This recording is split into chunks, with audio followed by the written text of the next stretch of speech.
Thank you for joining me today, Fitness Business Podcast family. I have Eric Tepper with me. Eric is the founder of Sales Architect. Eric, thank you so much for joining me today. Oh, it's my pleasure, Dory. Thank you. Yeah, so you're the founder of Sales Architect. That's pretty exciting. But I have to say, I did read when you're talking about Sales Architect, it is a virtual live and pre-recorded coaching and consulting platform. So that means not only you're the founder, but it also means you're a coach and you're a consultant. So you're wearing three hats, I believe. Is that correct? Yeah, that's correct. Besides being in the fitness industry in sales for 26 years, for the last 10 years, I've been in a personal and professional coaching program. So I kind of melt those worlds together and use a lot of it together to create effective strategies for people to generate more revenue. Now, were you in sales and consulting before? I know you were in sales, but should I say, were you in consulting and coaching before you founded Sales Architect? Coaching, yes. You can't be a great sales leader unless you're a great coach. I never had my own consulting business. I dabbled here and there, but I was never all in. And then just a couple of months ago is when I went all in on it. Perfect. Well, I'm excited to talk about sales. As soon as you and I met, I was like, yay, sales. And you were like, absolutely. So I think we're both passionate about sales. So I'm really looking forward to today's interview. And I'm going to just start. When you mingle, right, with other fitness professionals in the live sessions of Sales Architect, what are you seeing as far as the terms of sales follow-up practices here in the past year of 2022? Well, there's a few things I'm seeing. So one is everybody's challenged with doing more with less from the impact of the pandemic. And that goes for sales as well. So there's a lot of organizations where they used to have sales forces of 4 or 5 people, and they now have 1 or 2, or they've eliminated their sales teams altogether. But even if they eliminate them altogether, they still have somebody making calls. So they might have like their front desk selling memberships and making calls, which, I find really, really interesting, because if you have somebody calling people and following up, and you have them, meeting with them and building rapport and having a discovery conversation and asking them to join, well, that's sales. So, you might as well treat them as salespeople, manage and lead them as salespeople, and focus your compensation on salespeople. But what I am seeing is there is a real reliance on automation, which, on one hand, it's fantastic that we have these tools that can automate follow-up, text, emails, prompts for phone calls. But on the same token, it creates a lack of urgency or a dependency on it by salespeople who have never had a time where their only thing was, I just pick up the phone and dial. That's all I do. So I'm seeing that balancing act. People are really resistant to picking up the phone. And they're worried about, I'm going to follow up too much. I'm going to follow up too much. So those are the big shifts I'm seeing. I'm also seeing, which I love, is the conversation has shifted.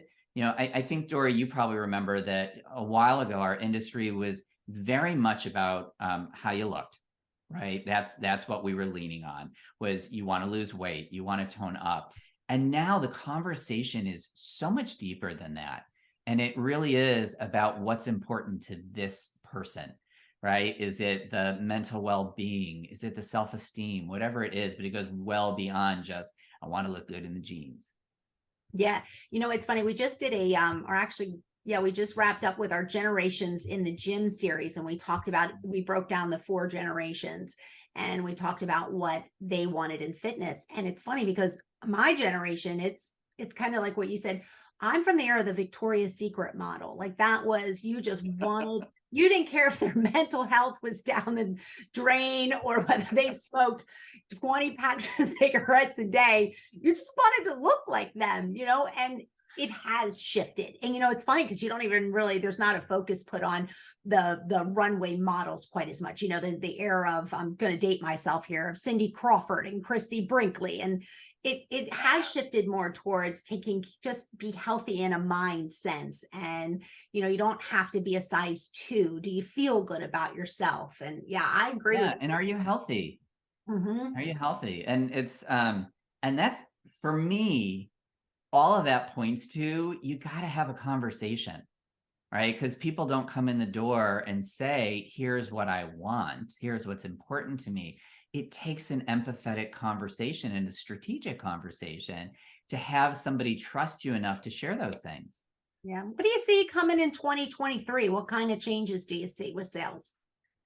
I can't say for sure. Okay. I think what's going to happen is the smart people in the industry, the smart business owners and operators, are going to evaluate, and they're going to look at the lost opportunity, right? So here's what it costs to have a sales team, like a fully dedicated sales team. And here's the kind of revenue I could expect out of it versus here's the revenue I'm getting doing things the way I'm doing them right now. But if you think about it, Dory, one of the great things about our business is it's a reoccurring revenue business, right? So when somebody says yes today, if their average length of stay is a year and they're paying you $100 a month, well, every single month, if we move the needle by just 10% by having salespeople with effective conversations, the money adds up really, really fast. And then, you talk about ancillary sales. Through automation, without having a powerful sales conversation, it's very hard to get somebody to spend $1,000 a month on training or on Pilates or nutrition or whatever it is, not to mention get referrals. So I think that there's going to be a really smart evaluation of, okay, I know now where I'm at. I need to have salespeople who are more sales minded and have a sales force, but how do I balance that with being fiscally responsible to my budget? Yeah, I liked how you started out answering that question where you were like, well, I mean, I can't exactly say, but here's what I think. Cause it's funny. I had Brett Darden on in the beginning of the Oh, year from, he was the interim, I'll say president for URSA. And he that's started right. off and he was like, if I had a crystal ball and I could answer that question, I would be like a billionaire and I wouldn't be here, So Yeah. Yeah. Well, it's so funny, Dory, because a lot of the big box gyms that were so sales focused are now getting less sales focused, and a lot of the boutiques that had not wanted nothing to do with sales are now like, I need to focus on selling. So it's such a big flip flop. yes, and the boutiques for sure, because if they don't have members, like big box can sometimes get residual income from other departments, babysitting and personal training, where those boutiques, and they have to rely on people buying the packages, whatever it is, the 100 cycle rides, or Yeah. there's so many kickboxing classes. So Yeah. hey, when you say sales happen in conversations, what do you mean by that? Well, so if you think about, there's a data point that we've always pointed to in our industry, which is the 20-60-20 rule, right? I'm sure you know what it is, Dory. 20% of the people are going to say yes no matter what. 20% of the people are going to say no no matter what. And then there's the 60% in the middle that are open to persuasion. And if it's our job is to get the largest percentage of that 60% to move to a yes and to maximize the dollars per spend, well, that takes a conversation. It takes building rapport with somebody so they trust you, because people buy from people they like. It takes a good kind of empathetic questioning, a back and forth where it's comfortable, where they start opening up about what's important to them. And then it takes a confident prescriptive recommendation to say, it sounds, Dory, like this is what you want. I'm doing now my Chris Voss thing, my mirroring. And it sounds like this is what's important. I totally get it. And, here's what I think will really help you. And laying it out, like, that takes a conversation. And you can't do that with automation. Automation, and this is my opinion, automation moves people through the funnel who were already leaning towards a yes. It just makes it easier, less friction, less touch points. But for those people that are either in the no category or in the open to persuasion. They're you know, exploring it as an option. It takes a conversation and interaction to have them move towards yes. In fact, some of the studios that I'm working with right now, we've seen their conversion rates from lead to member go from like the 20-25% all the way up to like the 40 to 50% range, because they started embracing personalized conversations, actually being strategic about it, specific questions, offering suggestions for buying. And it's amazing to see that. And totally my opinion, but I think we're starting to collapse a little bit, marketing and sales, right? And I had this conversation with one of my clients, a director, who said, you know, every time I talk to a salesperson who's under 30, a potential salesperson, they want to talk about their Instagram followers. And I'm like, I totally get it. Like, that's great that you have those Instagram followers, but that's not selling. That's just getting awareness. It's getting more eyes on you.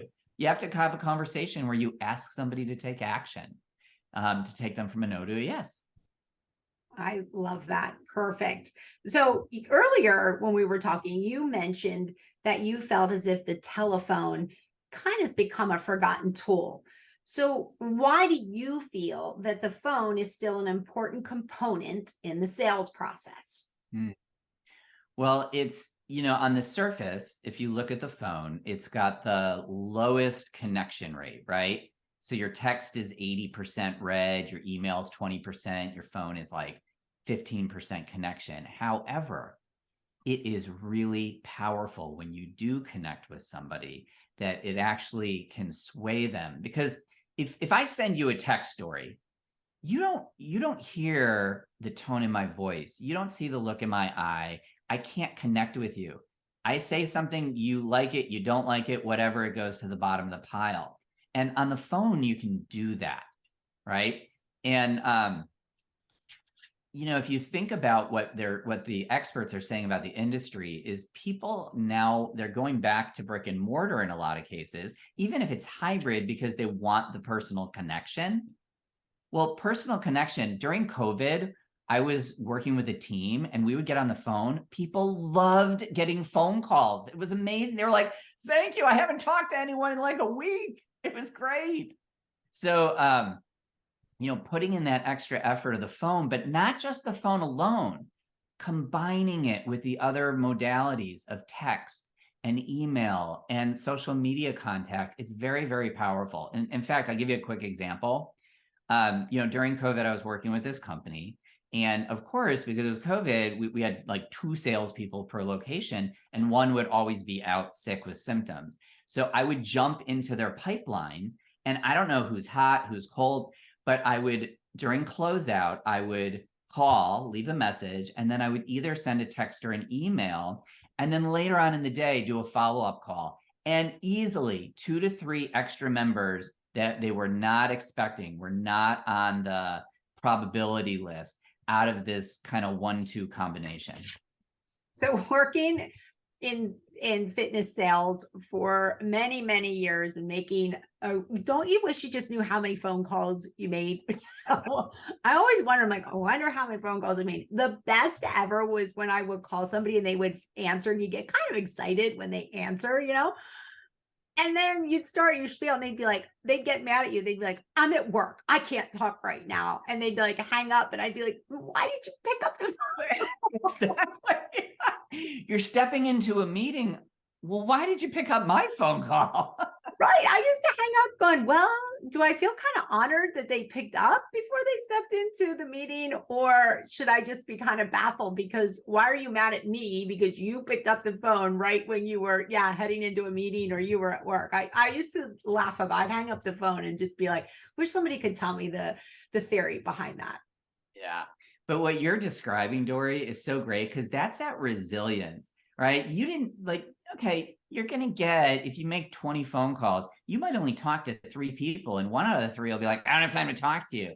But it's like, okay, I'm not going to focus on those, because those other 2 that I connect with are probably going to move forward. So that was a win at the end of the day.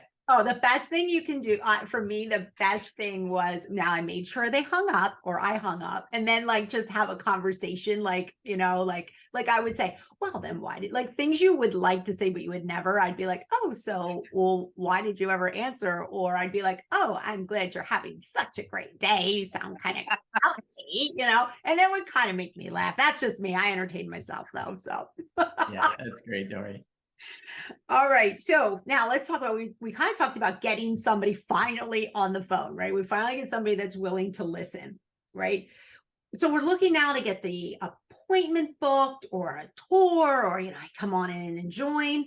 Any tips for a successful phone call once we finally get somebody on the line and will listen?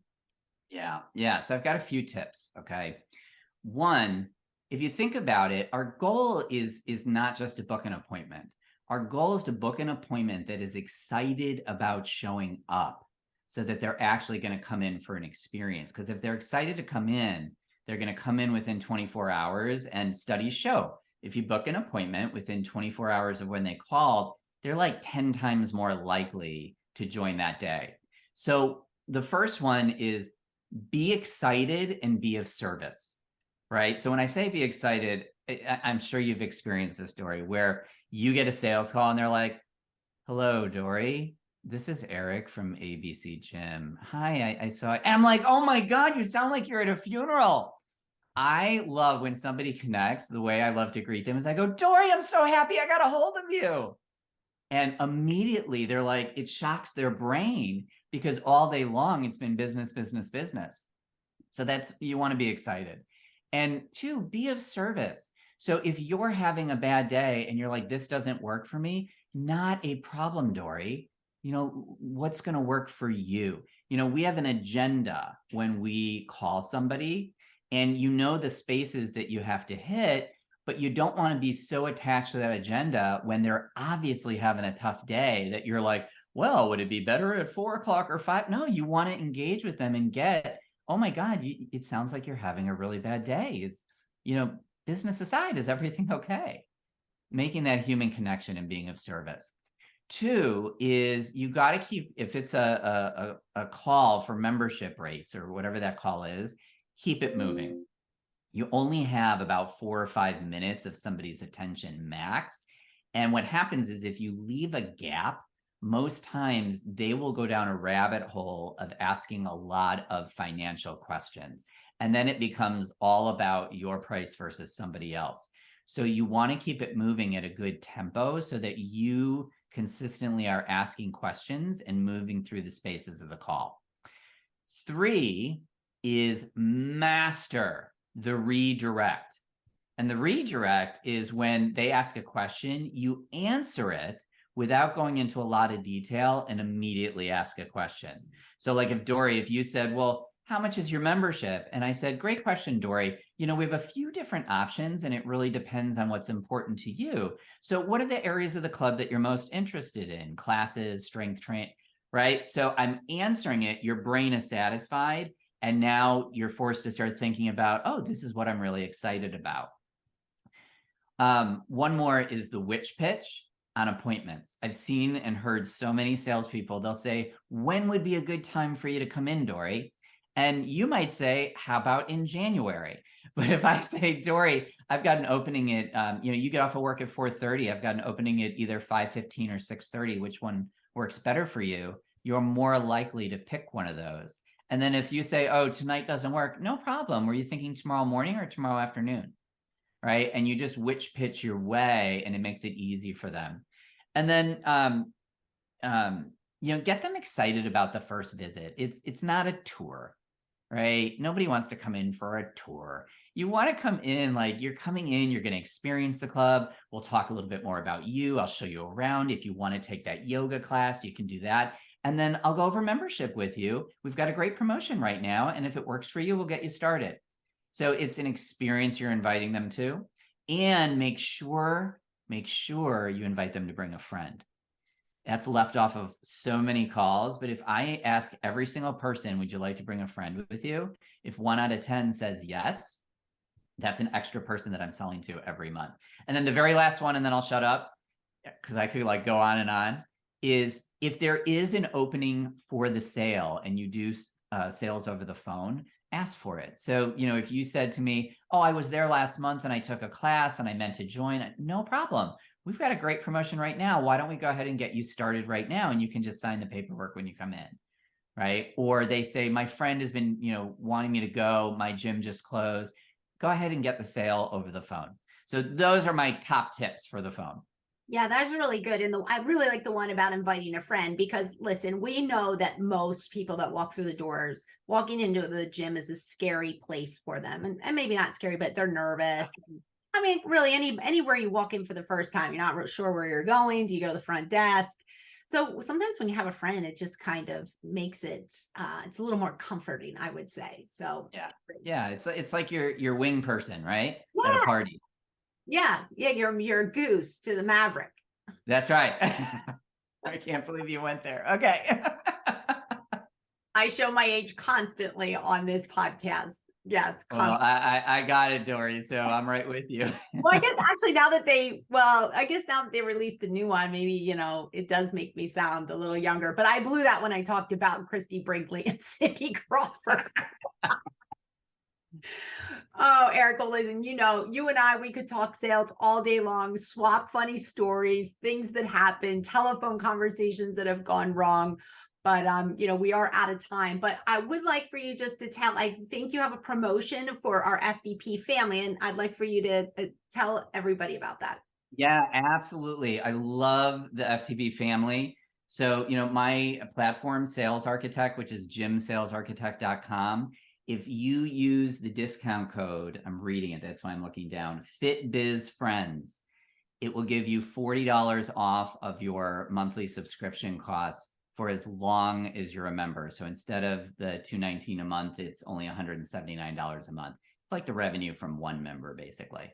Perfect. Well, you know what? We'll also put that in our show notes today, as well as your contact information, because sometimes our FBP family, they like to follow up with the guests. They might want to ask you more questions before committing. So FBP family, head to the show notes. I'll have Eric's contact information as well as that coupon code for you to use.